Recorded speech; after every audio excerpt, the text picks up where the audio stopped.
Mūzikā viens no skaistākajiem vasaras pasākumiem neapšaubām ir senās mūzikas festivāls. Rundāles diena, tā ir neapšaubām kulminācija visam festivālam. Mēs šo Rundāles dienu sākam ar pasākumu bērniem.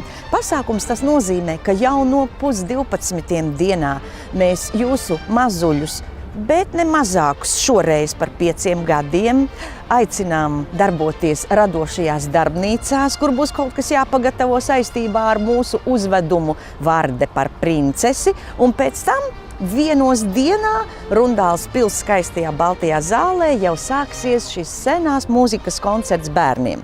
Stāsts šoreiz būs nevis par karaļa pili, bet gan par purvu, kurā purva iemītnieki dabū kaut ko princesei piederošu, un tad sākas vesela notikumu ķēde un pārpratumi, bet beigās princeses kronīts nonāk īstajās rokās, vai pareizāk sakot, īstajā galvā. Tēli būs ļoti interesanti. Darbosies Varde un Krupis, un Cekulpīle, un Dundurs, un Bruņurupucis, un Taurenis.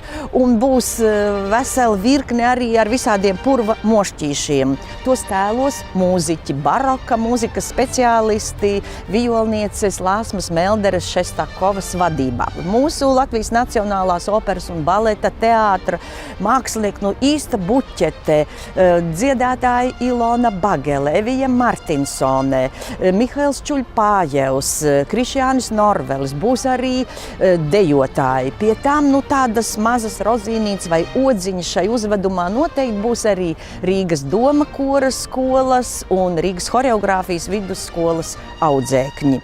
Un kā vienmēr mēs, jūs, mīļie vecāki, lūdzam arī savus bērnus saģēt atbilstoši pils etiķetei, tā mazliet senatnīgāk, jo šī baroka elpa neapšaubām būs jūtama visur, un neapšaubām arī to veidos pati mūzika. Šoreiz izcilā baroka laika franču komponista Žana Filipa Ramo sacerēta. Uz tikšanos Rundālē!